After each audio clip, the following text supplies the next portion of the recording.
Pola aktivitas fisik dalam pacaran berlaku dimulai dari pegang tangan, ya, yang terasa berdebar-debar. Kemudian setelah pegang tangan terasa biasa, nanti akan naik lagi ya, memegang bahu yang awalnya kikuk, kemudian terasa kok nyaman ya, lalu kemudian muncul keberanian untuk mencium tangan, cium pipi, sampai tidak akan terasa ada peningkatan ya.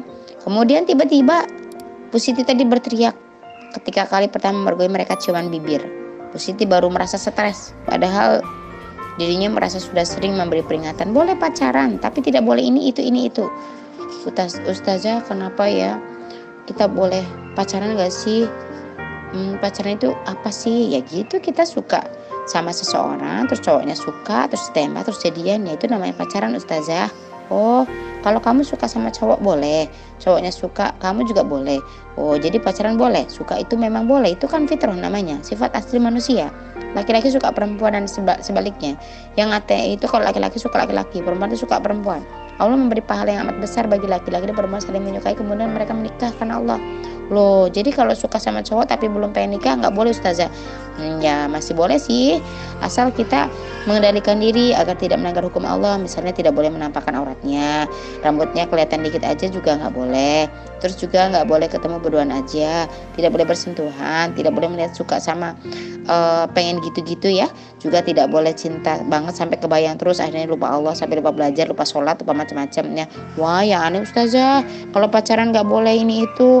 Lah si Tito sama Titi suka pergi ke bioskop, si Dido suka pergi-pergi, tapi suka nemuin si dia di rumah, dianya nggak jilbaban kalau di rumah. Terus itu Tito sama dia juga nggak pernah ketemuan, tapi kalau telepon berjam-jam.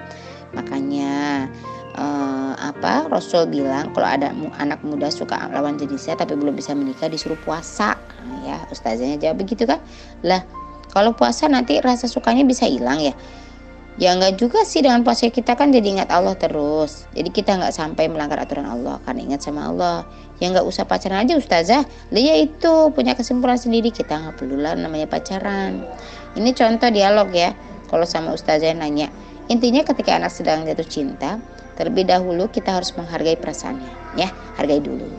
Bahwa itu memang betul fitrah, memang harus ada dalam diri dan berarti normal.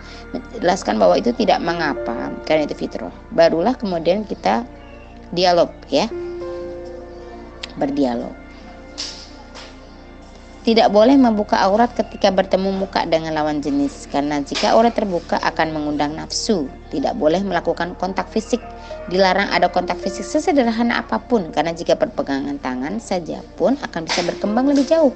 Tidak melakukan pertemuan berdua, baik tempat sepi maupun ramai-ramai. Tidak perlu pergi berpasangan ramai-ramai juga. Tidak berpikir tentang cinta secara berlebihan, seperti terbayang-bayang terus dan tidak bisa beraktivitas normal karena memikirkan cinta ya.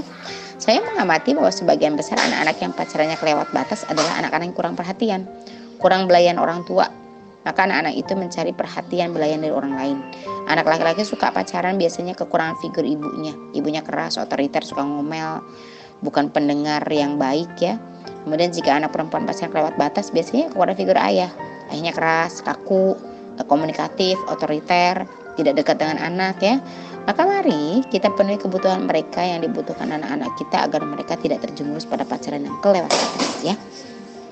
Mendidik anak untuk menjaga diri dari fenomena pacaran adalah bagian dari pendidikan seksual, terutama dalam rangka menjaga anak agar tidak mendekati zina. Sebuah dosa besar itu ya ibu-ibu, dosa besar itu zina itu di mata Allah ya, dan sebuah perilaku nista, menjijikkan ya. Itu harus ditanamkan dalam diri kita dan anak-anak, serta bentuk perusakan moral ya.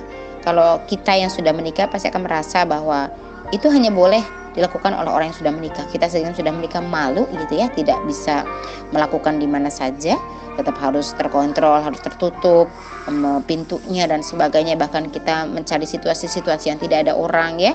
Itu menandakan ada adab, ada iman dalam diri kita. Nah, setiap anak laki-laki yang dapat menjaga dirinya, kelak di masa depan akan dapat berperan juga sebagai laki-laki dewasa menjadi pemimpin keluarga dan berpasangan dengan perempuan yang akan menjadi istri, ibu yang mulia juga. Begitu sebaliknya ya. Jadi harus ditanamkan ya dalam diri kita, anak-anak kita itu punya masa depan, punya sebuah hal yang patut dihargai di mereka punya harga diri, tidak tidak rendahan ya, maka itu harus perlu betul-betul pendidikan yang dalam diri kita itu pendidikan yang tunduk pada Allah ya, tidak separuh-separuh gitu ya.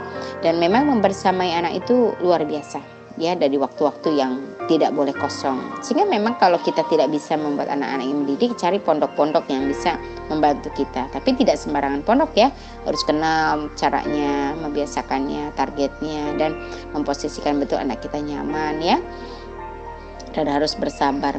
Jadi jangan berpikir hanya sekedar anak itu besar, kemudian nanti udah besar menikah, kemudian bekerja. Aduh, itu tidak sesimpel itu ya untuk mendidik anak-anak. Tapi betul-betul mereka sudah kita bekali dengan yang cukup ya. Karena memang tujuan utama dari menjauhkan anak dari fenomena pacaran adalah upaya pengendalian diri akan hasrat seksual ya, dan pemahaman peran dirinya untuk masa depan dia. Ya, ini tujuannya, yaitu sebagai makhluk Allah ya. Nah, karena memang kita hidup di sebuah zaman yang sistem aturannya tidak sesuai Islam, kita kan menemui banyak sekali pelanggaran-pelanggaran. Orang pacaran biasa aja, orang hamil besok nikah biasa aja, orang kemudian posting di mana-mana pacaran, pegang-pegangan sebagainya. Udah deket kayak suami istri, kemudian gak jadi nikahnya sama siapa, udah ditidurin sama siapa aja kayak biasa aja, entah bapaknya yang mana. Hal-hal ini kebiasaan-kebiasaan yang tidak sesuai dengan Islam sudah mulai menjamur di dalam kehidupan kita. Tapi harus dirubah ya, jangan membolehkan atau mengiyakan bahwa itu hal biasa. Kita harus punya keinginan bahwa kita, keluarga kita tidak boleh sampai seperti itu ya, dan itu dosa besar.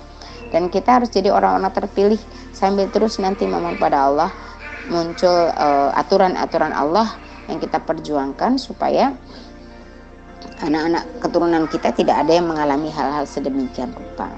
Ya, jadi kalau kita sebagai orang tua, bagaimana menghadapi anak-anak pacaran? Ya seperti tadi sampaikan, jangan cuek, jangan mau gimana lagi. Ya emang anak muda, aduh gak ada. Di dalam Islam itu cuma 2 ya.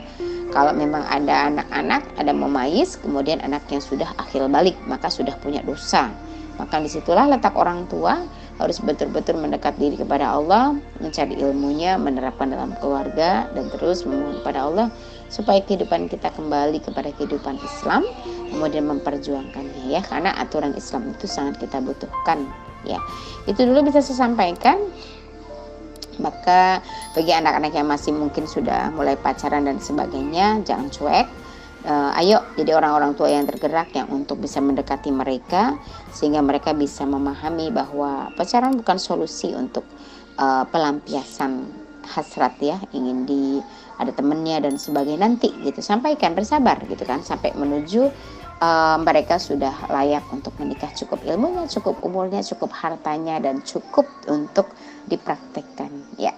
Wabillahi taufiq wal hidayah. Assalamualaikum warahmatullahi wabarakatuh.